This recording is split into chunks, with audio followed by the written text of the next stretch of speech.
The Book of Habakkuk. Habakkuk chapter 1. The prophecy that Habakkuk the prophet received. How long, Lord, must I call for help, but you do not listen? Or cry out to you, violence, but you do not save? Why do you make me look at injustice? Why do you tolerate wrongdoing? Destruction and violence are before me. There is strife and conflict abounds. Therefore the law is paralyzed, and justice never prevails. The wicked hem in the righteous, so that justice is perverted. Look at the nations and watch, and be utterly amazed. For I am going to do something in your days that you would not believe even if you were told. I am raising up the Babylonians, that ruthless and impetuous people who sweep across the whole earth to seize dwellings not their own. They are a feared and dreaded people. They are a law to themselves and promote their own honor. Their horses are swifter than leopards, fiercer than wolves at dusk. Their cavalry gallops headlong, their horsemen come from afar. They fly like an eagle swooping to devour. They all come intent on violence. Their hordes advance like a desert wind and gather prisoners like sand. They mock kings and scoff at rulers. They laugh at all fortified cities. By building earthen ramps, they capture them. Then they sweep past like the wind and go on. Guilty people, whose own strength is their God. Lord, are you not from everlasting? My God, my Holy One, you will never die. You, Lord, have appointed them to execute judgment. You, my rock, have ordained them to punish. Your eyes are too pure to look on evil. You cannot tolerate wrongdoing. Why then do you tolerate the treacherous? Why are you silent while the wicked swallow up those more righteous than themselves? You have made people like the fish in the sea, like the sea creatures that have no ruler. The wicked foe pulls all of them up with hooks. He catches them in his net. He gathers them up in his dragnet. And so he rejoices and is glad. Therefore he sacrifices to his net and burns incense to his dragnet.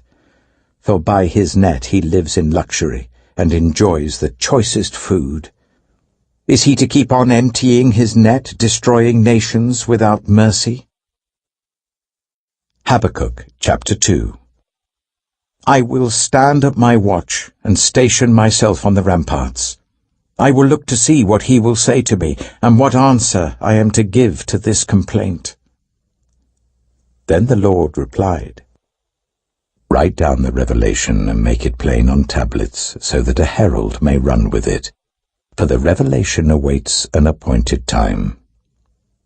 It speaks of the end and will not prove false. Though it linger, wait for it. It will certainly come and will not delay. See, the enemy is puffed up. His desires are not upright. But the righteous person will live by his faithfulness. Indeed, wine betrays him. He is arrogant and never at rest. Because he is as greedy as the grave, and like death is never satisfied, he gathers to himself all the nations and takes captive all the peoples. Will not all of them taunt him with ridicule and scorn, saying, Woe to him who piles up stolen goods and makes himself wealthy by extortion. How long must this go on? Will not your creditors suddenly arise? Will they not wake up and make you tremble? Then you will become their prey. Because you have plundered many nations, the peoples who are left will plunder you.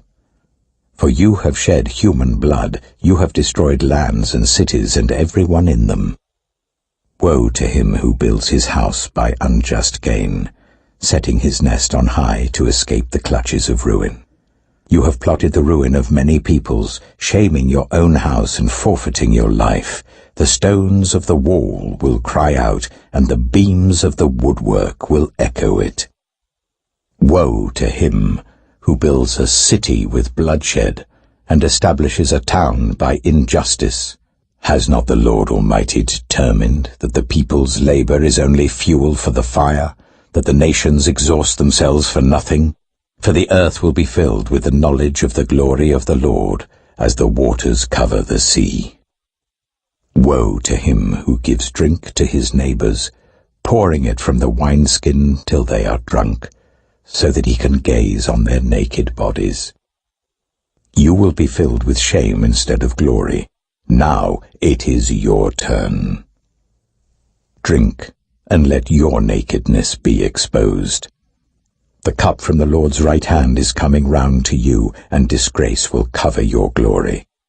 The violence you have done to Lebanon will overwhelm you, and your destruction of animals will terrify you, for you have shed human blood.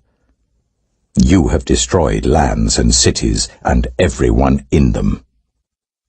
Of what value is an idol carved by a craftsman, or an image that teaches lies? For the one who makes it trusts in his own creation. He makes idols that cannot speak. Woe to him who says to wood, "Come to life," or to lifeless stone, "Wake up." Can it give guidance? It is covered with gold and silver. There is no breath in it. The Lord is in his holy temple. Let all the earth be silent before him. Habakkuk chapter 3. A prayer of Habakkuk the prophet, on Shigionoth. Lord, I have heard of your fame. I stand in awe of your deeds, Lord. Repeat them in our day, in our time make them known, in wrath remember mercy. God came from Teman, the Holy One from Mount Paran. His glory covered the heavens, and his praise filled the earth. His splendor was like the sunrise, rays flashed from his hand, where his power was hidden. Plague went before him, pestilence followed his steps. He stood and shook the earth. He looked and made the nations tremble. The ancient mountains crumbled and the age-old hills collapsed, but he marches on forever. I saw the tents of Cushan in distress, the dwellings of Midian in anguish. Were you angry with the rivers, Lord? Was your wrath against the streams? Did you rage against the sea when you rode your horses and your chariots to victory? You uncovered your bow. You called for many arrows. You split the earth with rivers. The mountains saw you and writhed. Torrents of water swept by, the deep roared and lifted its waves on high. Sun and moon stood still in the heavens at the glint of your flying arrows, at the lightning of your flashing spear. In wrath you strode through the earth, and in anger you threshed the nations. You came out to deliver your people, to save your anointed one. You crushed the leader of the land of wickedness. You stripped him from head to foot. With his own spear you pierced his head when his warriors stormed out to scatter us, gloating as though about to devour the wretched who were in hiding. You trampled the sea with your horses, churning the great waters. I heard, and my heart pounded, my lips quivered at the sound. Decay crept into my bones and my legs trembled. Yet I will wait patiently for the day of calamity to come on the nation invading us. Though the fig tree does not bud, and there are no grapes on the vines, though the olive crop fails and the fields produce no food, though there are no sheep in the sheepfold and no cattle in the stalls, yet I will rejoice in the Lord. I will be joyful in God my Saviour. The sovereign Lord is my strength. He makes my feet like the feet of a deer. He enables me to tread on the heights. For the director of music on my stringed instruments.